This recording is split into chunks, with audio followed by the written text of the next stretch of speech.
I want to propose a question.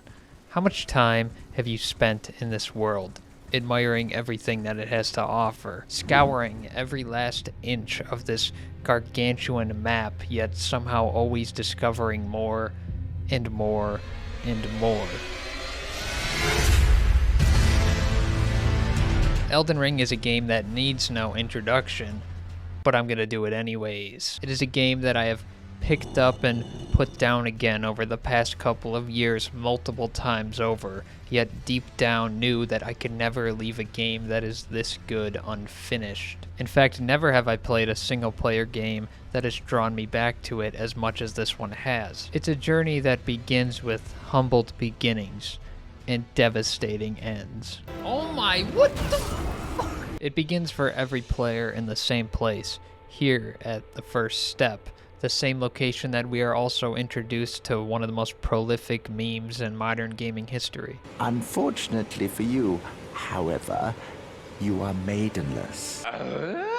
Ouch. In the beginning, the player has absolutely no idea as to how much content is out there, how much there is to discover just lying in wait. I mean, how could you? The map starts as this tiny square, only to evolve into this monstrosity with separate areas underneath the main map as well. To the way up north, to the way down south, to the left, to the right, to the upside down, spin it around, 360 no scope. There is just so much content everywhere. I made a few videos way back when I was first getting into the game, back when I really didn't understand how long the journey would be, but now I finally do. I finally completed the main storyline after a lot of hours, and this is how that looked, with some support from a friend in Discord, by the way. There it is, baby! Oh my god, it only took 2 years. God slay.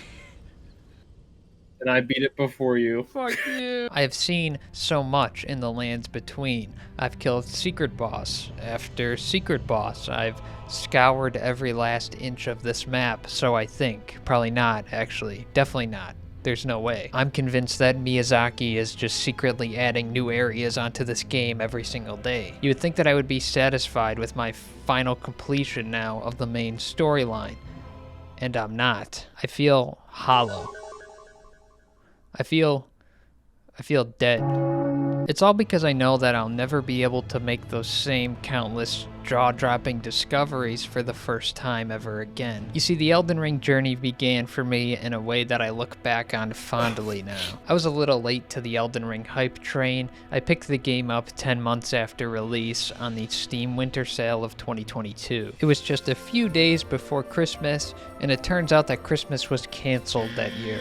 Like, actually, we had a winter storm so bad that you couldn't even get outside. You couldn't get outside if you tried. So you're telling me that this big-ass game, this Game of the Year winner game, a game that I've been holding off playing for months now, is on sale, and I'm not even allowed to go outside right now? Whoa! It's like a childhood dream come true. So I bought the game, loaded it up, and took that first step into Limgrave. And the initial views are unbelievable, really. That first glimpse of Stormvale Castle, with the Erd tree standing tall next to it, it leaves a lot up to the imagination as to what else could be out there in the lands between. You see, everything in Elden Ring is so vague, yet so calculated. You can never count out the idea that there's something else out there, because there just is. There just always is. There's so many very obscure quest lines and NPCs, bosses, secret bosses, so many weapons and builds to try out and toy with. There's so many caves,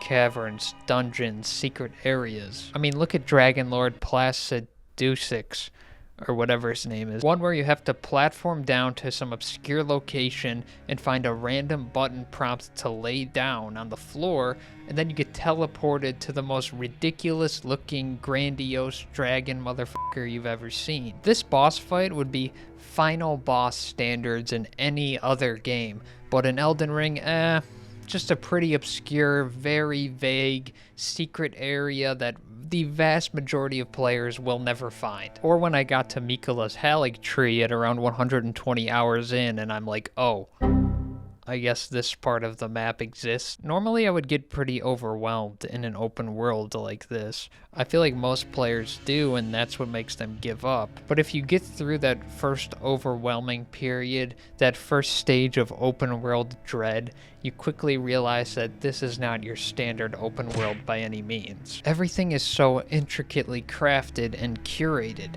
I mean, every frame looks like an elaborate painting, beckoning you towards it to see what the bigger picture is behind it. It just has this unmatched feeling of authenticity all throughout its design choices within the open world. That first close-up of Stormvale is crazy. The way that the music kicks in when you first reach Liurnia of the Lakes, or Mount Gelmir, or how about stepping out onto the peak of Lendel Capital? When you first reach all of these locations, you're bound to get completely beat down, and that happens a fair amount. However, that's another reason why I am still playing the game. It's that power progression fantasy of your character as you get stronger and stronger. Since the game is so vast and there's so much to do, you don't have to run headfirst into the same boss over and over again like a brick wall, just dying repeatedly. I loved leaving a boss behind, exploring for countless hours, only to come back and give that boss a run for their money once I've acquired new gear and more levels. Except for Mohg, Lord of Blood. I died to that guy about 100 times and almost broke my monitor.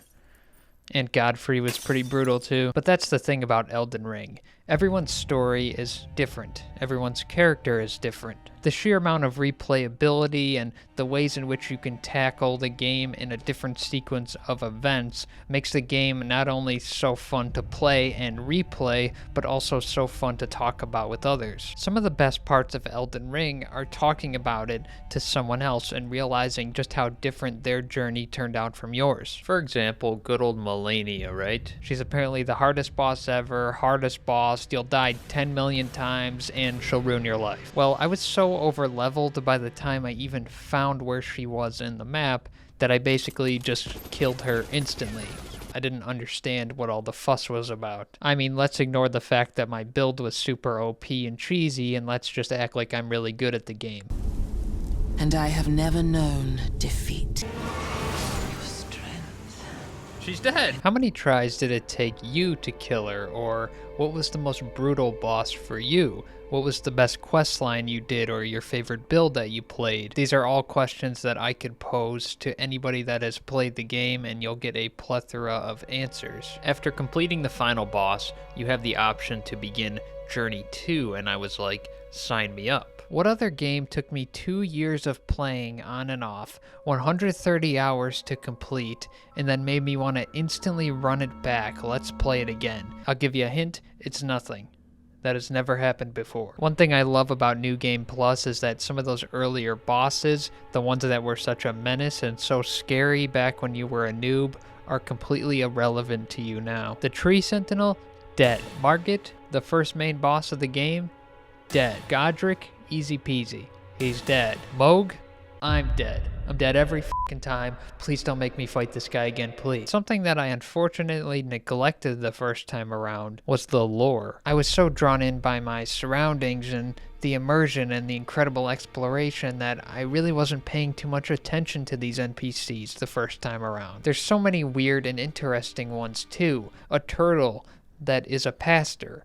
What's going on there? Gods and lords, kings and queens. I almost can't believe that I wasn't talking to some of these people the first playthrough, and it has definitely solidified my decision to play through this game again. Like I've mentioned earlier, I've made other videos on this channel about Elden Ring. It's in fact the only game that I have covered multiple times over now. And even though there's a billion Elden Ring videos out there, I just had to make another one, discussing how significant the journey was now that it's finally over, and how hard it's going to be to leave this game behind anytime soon. It's because I have finally seen the credits roll, and the fact that I let this journey extend over such a long period of time that it feels even more significant. When it was over, I was just staring blankly at the credits, reflecting back on that Christmas storm of 2022 when I first loaded up the game. It's extremely rare that a game is able to capture that same sense of wonder that I had when I first stepped into Skyrim as a 12-year-old kid, but Elden Ring has somehow managed to match that, if not surpass that. It's not all doom and gloom though. Boo-hoo, video game done. I liked video game too much. What am I gonna do now? Because the Shadow of the Erd Tree has recently been released, and I haven't even played it yet. Oh, brother, this guy stinks! I wanted to not only clear through the main game first, but also wanted to run through it yet again before tackling the DLC. A 50-hour plus DLC if you want to do absolutely everything in it, or at least that's what the internet is telling me. From Software, that is just an entirely new game, you absolute chads. I've also heard all of the complaints rolling in about it being too hard compared to the base game, and all those negative Steam reviews flooding in. I don't know if people are just babies or if I'm really gonna get my ass handed to me when I play it. I'm actually quite scared. At the end of the day, I know that it will be one hell of an adventure, and I'm sure I will be talking about it in the future. Oh, and f you yet again, Moog. What's that? I have to kill him again to enter the DLC?